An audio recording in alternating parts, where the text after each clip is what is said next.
All right, folks, welcome into another edition of the Fourth and Fun podcast. I'm your host, Clayton Sauer. With me again is my buddy and good friend, Clayton Shekels. We have the same name, but I'm the cooler and hotter one, everyone says. All right, it's draft night. You know what that means? Mock draft. The draft starts in approximately 3 minutes and 30 seconds, so we're going to be rattling off picks real quick at you. Clayton, get us started. Go. Obvious number one, Cameron Ward. Going to the Titans. Browns take Travis Hunter. Giants take Abdul Carter. Patriots, Will Campbell. Jaguars, Mason Graham. Raiders going with Ashton Genty. Oh, God, I hope I don't butcher any names. Jets going with Mimbo out of Missouri, offensive tackle. Panthers taking Jalen Walker. Saints going with Will Johnson. Bears going Kelvin Banks to beef up that O-line. Hey, let's just go 10 real quick. 10? All right. Yeah. All right, and then my first 10, very similar. I have Cam Ward going number one, probably the second best player, but best positional player next. Travis Hunter going to the Browns. I have Abdul Carter going to the Giants. Will Campbell obviously going to the Patriots. A little bit of concern about his arm length and hand size and whatever. I don't really think it'll matter. Nobody knew that in the 70s, and it didn't really seem to affect anything. At number 5, I have Ashton Genty getting picked up by the Jaguars. I think Liam Cohen really wants to get himself a nice new toy to play with down there, and I think he's a great one to start with.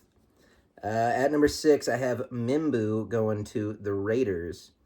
At number 7, best tight end in the draft, in my opinion, out of Penn State, Tyler Warren, have him going to the Jets.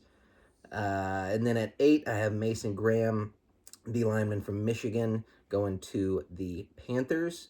At 9, I have Shedeur Sanders. A lot of people are saying he's going to fall, maybe even out of the first round, but possibly down to the Steelers at 21. I don't have that happening. I have him at 9. And then at 10, to the Bears, I have Jalon Walker from Georgia. All right, and then let's just go quickly through a couple of our picks that we found more interesting from 11 down to 32. We drafted all 32. Obviously, Clayton himself is a Seahawks fan, and I myself am a Dolphins fan. So I should read off my team's pick.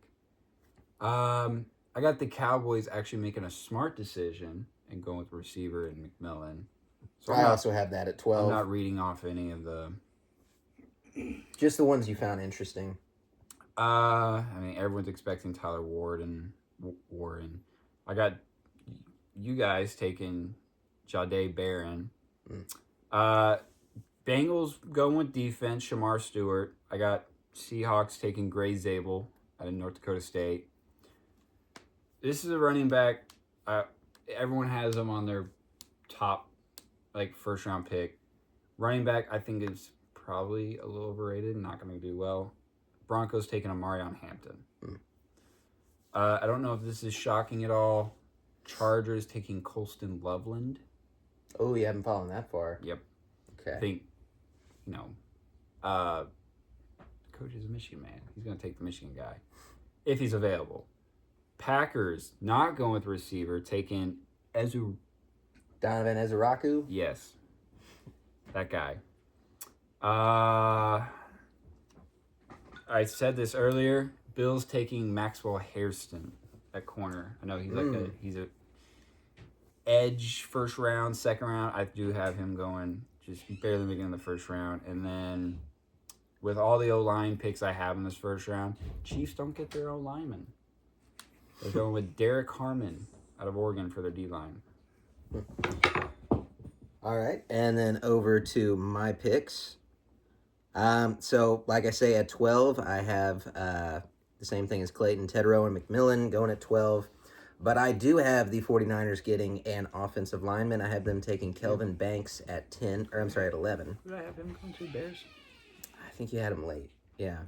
And then we both decided on corner for the Dolphins, but I chose Will Johnson. And then at 14, with Tyler Barron already gone, I have the Colts taking Colston Loveland. I really don't see him falling super far tonight. I mean, tight end is a premium position these days, and there's really only 2 first-round tight ends in this draft. Truly, and I mean, he's an athletic freak. Josh? Okay, I'm okay with that. And I was going to say at 18, your team, instead of reaching, in my opinion, for the interior offensive lineman Gray Zabel, I have you guys taking the tackle Josh Simmons, possibly converting him to the middle of the line. It's either he goes to guard or Abe Lucas goes to guard. That's just what I see. I see it's easier to develop a guy at guard and move him to tackle rather than getting a guard and possibly asking him to play tackle or center. And then moving on a little bit, I have Matthew Golden actually going 20 over to the Broncos. And then at 21, this is going to be a bit of a surprise. I have Jackson Dart actually going.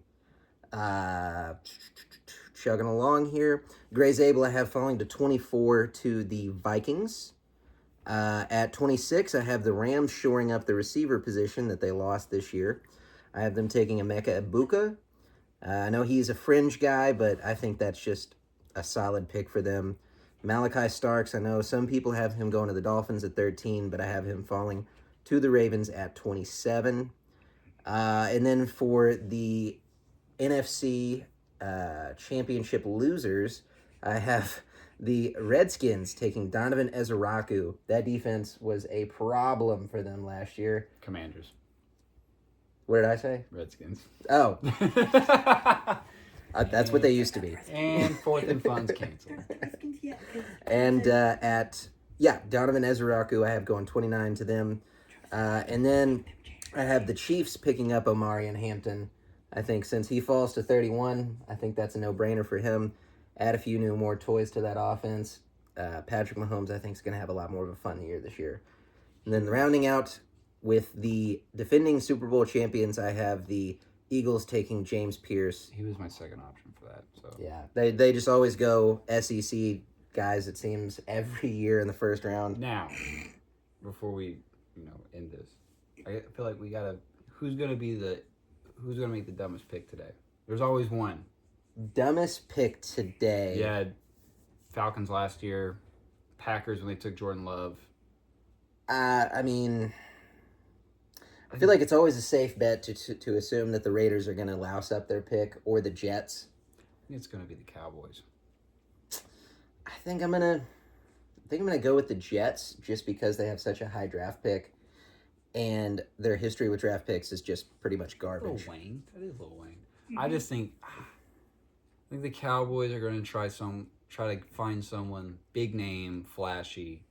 Because I've been seeing, I think McMillan, or they're just going to take Mike Green when they don't need it, really. Well, they did lose D-Law. Maybe try to replace D-Law with Mike Green, but that's if he falls that far. All right. Sleeper pick. Do you have one? That I didn't draft.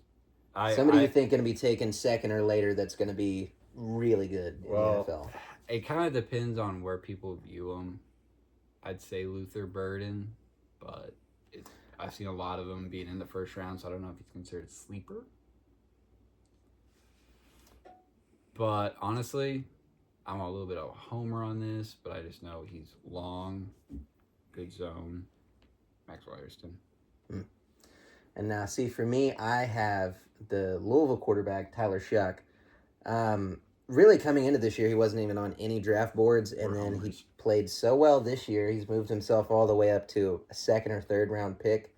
And honestly, watching him at Louisville, he did some things behind a bad offensive line that were just spectacular. Who do you think could use him? In my opinion, I think the Seahawks pick him up in a later round, or possibly the Giants, because they don't have an immediate need at quarterback. Unlike, like the Steelers, they have one quarterback on the roster. The thing with Seattle is, if Darnold's bad with the way his contract is set up, if he sucks first year, we can kick him out, and we have no dead cap space. So maybe the Shuck pickup would be worth it, but then we have Shuck, Locke, Howell, and Darnold in the QB room. So it's a little bunched up in there. Too many of a good thing is never a bad thing, right? I think I have that backward, but... All right, that's our conclusion for our mock draft and a couple of our sleeper picks and our... Oh, we didn't do a bust. You want to do one bust real quick? If you've got to suggest one person... Omarion Hampton. All right, Omarion Hampton, Teteroa McMillan for me. I agree with that one too. I was going to say he doesn't study film. He said he doesn't watch football at all. That to me is a big red flag for somebody going to be picked into the highest level of professional football. Let alone he's projected to be the number 1 wide receiver. Yeah. So I don't know. He's got the physical tools to be one of the best in the league. But then again, the guys that make it are the guys that have it here. And I just don't know that he does. Shadur could also be a bust. This is true. All right. That's going to wrap it up for us on the Fourth and Fun podcast. Make sure to like and subscribe.